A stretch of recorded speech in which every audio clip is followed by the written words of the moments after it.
Hi, Rob from GPEKH. As I said to you all, I was going to do a video on the shrink wrapper from woe to go, so if you ever need to go back and have a look, you can. So we're going to start with the film. The film comes in a centerfolded film, so it has an opening. The opening is going to be on the opposite side to where these lines are. These are the little micro perforations, and you're going to have the opening then, and the fold is back here. So we're going to pull this film mandrel off, undo one edge, one side, put that on, and make sure they're tight so it actually stays in there, because it'll roll better if it's like on the thing rather than sitting on the rod itself. And we just click that back into those little holders, and then we bring the film up over that roller. We don't use this anymore. The film's got perforations in it, so these were perforating rolls. We don't need to use those. So we take the film and separate it, and we put one underneath, and one goes over the top. And then you're going to bring it out this side, and then again these slide together so we can get our film into the pack where we want to be. And on the first pack we would need to do a cut so we get that seal to replicate what we're doing in production, and would have that seal already there. Okay, so this machine's been heated up, but normally you're going to have to heat it up for about 10 or 15 minutes. So we'll turn it off. So we would turn it on, and we'd need to press both buttons. If you just have the top button on, all it's going to want to do is seal, and it won't shrink. So that's then just for bagging a product. If we run through the controls, where it's going to sit most of the time is just showing you what the temperature is set at. So I've got this set at 7. You might find that it works better at 5. You might find it works better at 8 or 9. That's going to be a time. You know, the hotter it is, the faster it's going to happen. The cooler it is, the longer it's going to take, but the more gentle the shrink is going to be. If we want to adjust any of these settings, we adjust them by pressing S until that value flashes. So when that's flashing, I can adjust the temperature up and down. And then I would press, and then again, I've got this now at 1 second. So we've got this, we'll put this back to 7. We've got this at 1. Cooling is we don't use anymore. That's for old film.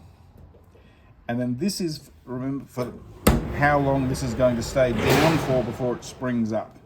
So I think you're always better to have this down low to start off with. Once you get used to it and you find that the pack wants 3 seconds or 4 seconds, then you can adjust that up. But while you're on 1, it's going to stay down, and you can keep the hood down and it'll continue to shrink until you're happy with it, and then you can pull it up. But if we have this on, say, 6,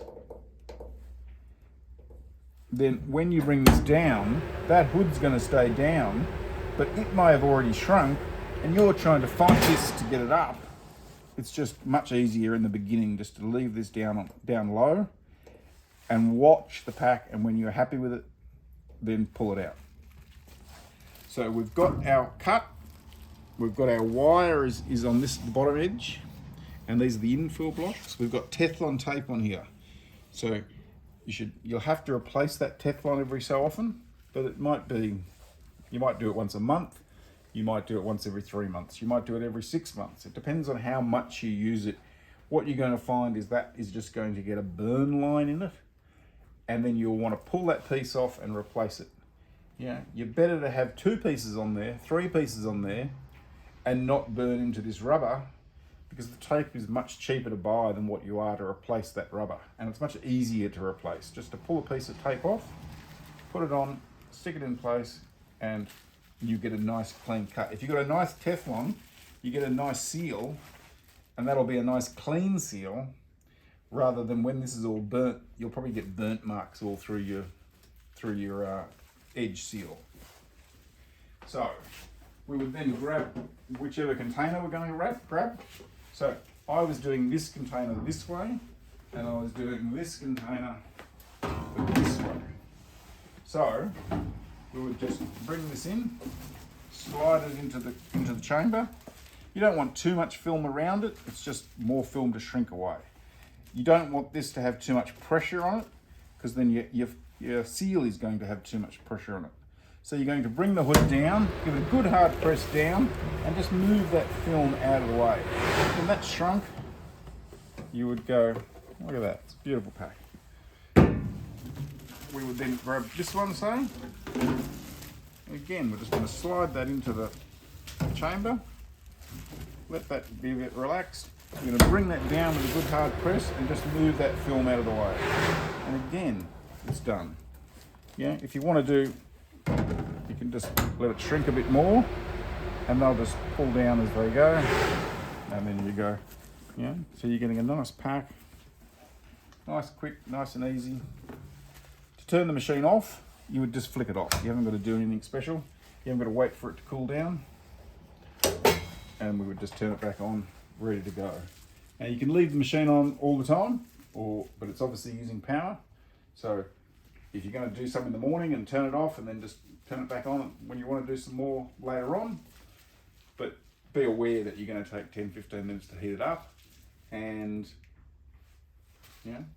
and away you go. But it should be quick, it should be easy, and you should get a nice pack out of it.